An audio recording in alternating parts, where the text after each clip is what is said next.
হ্যাঁ, তোমাদের অনেকেরই মনে হচ্ছে এত সকাল সকাল আমরা কোথায় যাচ্ছি। তোমাদের কাকিমা আর আমি রেডি হয়ে পড়েছি, আমরা যাচ্ছি কালিয়াগঞ্জ বয়রাকালীবালি পুজো দিতে। হ্যাঁ, তোমরা সবাই সঙ্গে থেকো, সমস্ত ভিডিও তোমাদের সাথে শেয়ার করব। অনেক দিনের ইচ্ছে ছিল মায়ের পুজো দেব, তো সময় বা সুযোগ হয়ে উঠছিল না। আজকে অনেক সকাল সকাল উঠে পড়েছি, ভোর 5টায় উঠে কাজ সেরে ঘরের পুজো দিয়ে টোটোটাও চলে এসছে। টোটোটাকে আমরা 8:30টায় টাইম দিয়েছি, যেহেতু 8:30টায় গেট খুলে যায় বয়রাকালীবালির। আমাদের যেতে যেতে 1 থেকে 1.5 ঘন্টা টাইম লেগে যাবে। আর তোমাদের কাকিমা যেহেতু বাস বা ট্রেনে চড়তে একটু সমস্যা হয় জন্য টোটোটা রিজার্ভ করে নিয়েছি আপ অ্যান্ড ডাউন। এই যে দেখো তোমরা রাস্তায় অনেক দৃশ্যই দেখতে পাচ্ছি, আমরাও সঙ্গে সঙ্গে তোমরাও দেখতে পাচ্ছ। এই যাব জাস্ট আমরা কিন্তু এটা কর্ণজোড়া পার করছি। এখানে অনেক কিছুই রাস্তায় দেখা যাচ্ছে দুধারে। আর বিশেষ করে কি বলো তো, টোটো করে যেতে কিন্তু বেশ মজা লাগে। বাসে যেটা হয় না, বাসে একটু প্রবলেম হয়, ট্রেনেও কিন্তু ধাক্কাধাক্কির একটা ব্যাপার থাকে, কোলাহলের ব্যাপার থাকে, বাট এই টোটোতে কিন্তু নো প্রবলেম। টোটোতে ঘুরতে খুব ভালোবাসি আমি, তোমাদের কাকিমাও কোনো প্রবলেম হয় না। আর সকাল সকাল যেহেতু উঠে পড়েছি, পরিবেশটাও কিন্তু বেশ সুন্দর, সকালের পরিবেশ দেখতে পাচ্ছ, রাস্তা প্রায় ফাঁকাই। আর দেখতে দেখতে কিন্তু অনেকটা আমরা কালিয়াগঞ্জের কাছাকাছি চলে এলাম। আর দেখতেই পাচ্ছ তোমরা এখানে কালিয়াগঞ্জ স্টেশনের কাছে চলে এসেছি আমরা। আর কালিয়াগঞ্জ কিন্তু রায়গঞ্জ থেকে খুব একটা বেশি না, বেশি দূর না। চলে এলাম মায়ের মন্দিরে। এখানে টোটোওয়ালাকে আমরা বলে দেবো যে দাদা আপনি এখানে ওয়েট করেন, আমরা ততক্ষণ পুজো দিয়ে আসছি। তো তোমাদের কাকিমার নেমে পড়ছে, আর তোমাদের কাকিমার আমি মিলেই পুজো দেবো, দুজনে মিলেই। আসলে তোমাদের কাকিমা মানসা করেছিল আমার দাদা ভাইয়ের জন্য। দাদা খুব অসুস্থ ছিল, তখন মা কাছে প্রার্থনা করেছিল, মানসা করেছিল, সেই মানসার পুজোটাই আমাদের আজকে দিতে আসা। চলে এলাম, মায়ের ভোগ নিয়ে নিলাম। এখানে মাও মন্দিরে প্রবেশ পথে চলে এসছে। এখানে অনেকে কিন্তু অঞ্জলি দেওয়া শুরু করে দিয়েছে অলরেডি, কারণ সকাল সকাল কিন্তু পুজো শুরু হয়ে যায়। 8:30 থেকে যারা আগে এসছে তারা কিন্তু পুজোয় বসে গিয়েছে অলরেডি। ইনাদের পুজো হয়ে গেলেই কিন্তু আমরা বসে পড়বো, এর পরের বার আমরা পুজো দেব। অনেকেই জমায়েত হয়েছে দেখেছো, আজকে কিন্তু অনেক বেশ ভালোই ভিড় হয়েছে। আর মায়ের মন্দিরে কিন্তু প্রায় ভিড় হয়, কারণ যারা দূর দূরান্ত থেকে আসে তারা এসে পুজো দেয়, প্রচুর মানুষের ভিড় হয়। আর মা কিন্তু সকলের মনস্কামনা পূরণ করেন এবং সকলকে ভালো রাখেন। আর দেখতেই পাচ্ছ তোমরা, দেখতে দেখতে আমরা পুজো দেব। চরণামৃত দিচ্ছে আগের জনদের, আমরাও চরণামৃত নিয়ে নিলাম, নিয়ে শুদ্ধ হচ্ছি। আর এদিকে দেখতে পাচ্ছ অনেকে ভোগ দিচ্ছে, তোমাদের কাকিমাও কিন্তু ভোগ নিয়ে নিল। এবার এখানে পাশেই ছিল শিবলিঙ্গ, এখানে তোমাদের কাকিমাকে দিয়ে শিবলিঙ্গে জল দেওয়ালাম, ধূপকাঠি দেখালো তোমাদের কাকিমা, একটু ছবিও তুললাম। আর তোমাদের কাকিমা একটু লজ্জা পায় ভিডিও করতে, যাই হোক তাও আমি কিন্তু একটু ভিডিও নিয়েই নিলাম, কারণ তোমরা খুব ভালোবাসো তোমাদের কাকিমাকে আর খুব সাপোর্ট করো তোমরা। আর আমাদের পুজোর দেওয়া কিন্তু প্রায় অনেকটাই হয়ে এসছে।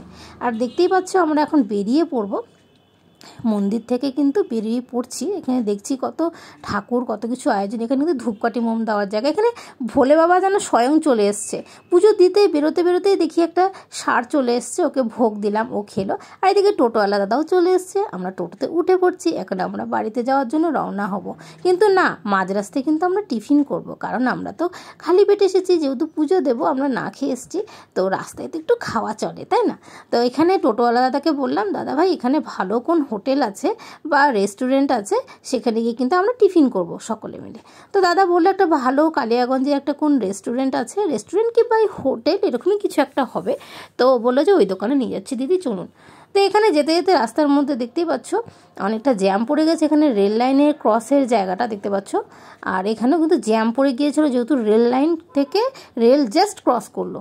এখানে কিন্তু কালিয়াগঞ্জে মেন যেখানে রেল স্টেশন, সেই জায়গাটা কিন্তু আমরা এখন ক্রস করছি। এবার রাস্তায় চলে এলাম, আবার সেই বাড়িতে ফেরার পালা। এখানে রাস্তায় আবার সুন্দর দৃশ্য আমরা দেখছি আর যাচ্ছি, তোমরাও দেখতে পাচ্ছ। আর সকাল সকালের পরিবেশটা কিন্তু একটু অন্যরকমই হয়। চলে এলাম আমরা রেস্টুরেন্টে, এখানে কি খাবো সেখানে আমরা অর্ডার করছি।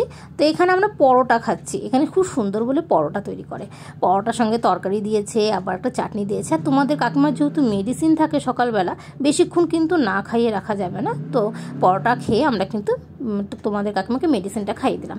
এবার আমাদের ব্যাক করার টাইম, টোটোওয়ালা দাদাও ব্যাক করে নিল টোটোটা, আমরা আবার বাড়ির দিকে ফিরছি। আবার সুন্দর পরিবেশ দেখতে দেখতে যাচ্ছি, তোমরাও দেখতে পাচ্ছ। আর কি বলো তো, মায়ের যদি একটা মানে ভাবে যে মা পুজো নেবে, সেটা কিন্তু মা ঠিক ব্যবস্থা করে দেয়। প্রায় আমরা 1 বছর ধরে মানে যাবো ভাবছি, কিন্তু আর হয়ে উঠছিল না। মা সত্যিই আজকে আমাদের আশা পূরণ করলো। খুব ভালো লাগছে মায়ের পুজোটা দিতে পেরে, এতটাই মনটা ভালো লাগছে কি বলবো তোমাদেরকে। আর মায়ের পুজো দেওয়ার মধ্যে কিন্তু একটা আলাদা শান্তি। আর মানে কি, সেটা যারা যারা মনে করো পুজো দাও, মায়ের আশীর্বাদ নিয়ে থাকো, তারা কিন্তু অনেকেই জানো মাকে পুজো দেওয়ার পরে যে একটা ভেতর থেকে একটা ফিলিংস হয়, মানে সেটা জাস্ট প্রকাশ করা যায় না। আর দেখো আমার ফেরার সময় না এত ঘুম পেয়ে গেছে, চোখগুলো দেখো জাস্ট বন্ধ হয়ে যাচ্ছে আমার চোখগুলো। আসলে এত সকালে আমি তো উঠি না, আমার উঠতে উঠতে 7টা বেজে যায় সকালবেলা। বাট আজকে যেহেতু আমি ভোর 5টায় উঠেছি, উঠে কিন্তু এক ফোঁটা বসিনি, টুকটাক কাজ সেরেছি, যেহেতু আমাকে যেতে হবে কালিয়াগঞ্জে, তো আমি কিন্তু ঘুমোইনি আর পরে। তার এই যে পুজো টুজো দিয়ে যখন ফিরছি, আর তখন তো ঠান্ডা একটা হাওয়া, দেখতেই পাচ্ছ টুকটাক ঠান্ডা কিন্তু পড়েই গিয়েছে, আর একটু রোদও লাগছে গায়ে। তো এই সমস্ত কিছু মিলে যেন একটা ঘুম ঘুম ভাব চলে এসছে। চলে এলাম অনেকটা রায়গঞ্জের কাছাকাছি। এখানে রায়গঞ্জের বাস স্ট্যান্ডের পাশে কিন্তু যেখানে রেল লাইন ক্রস করি, ওখানে আবার রেল লাইন পড়েছে। তো এখানে আমাদের একটু ওয়েট করতে হচ্ছে। তো এখানে আবার মানে ওয়েট করে কিন্তু আবার সামনের দিকে এগিয়ে যাচ্ছি। দেখতে পাচ্ছ অনেক টোটোও থেমে গেছে, আর এখানে প্রচুর কিন্তু জ্যাম পড়ে গেছে, তোমরা দেখতেই পাচ্ছ প্রচুর জ্যাম। এই তো দেখতে দেখতে রেল লাইনটা ক্রস করে ফেললাম, রায়গঞ্জে ঢুকে গেছি, আর অনেকটাই বাড়ির কাছে। তোমরা তো জানো আমাদের রায়গঞ্জেই বাড়ি। আর অবশেষে বাড়িতে চলে এলাম পুজো দিয়ে। আশা করি আজকে ভিডিওটা তোমাদের ভালো লাগবে। ভালো লাগলে অবশ্যই লাইক কমেন্ট শেয়ার করো এবং পাশে থেকো। সবাই ভালো থেকো।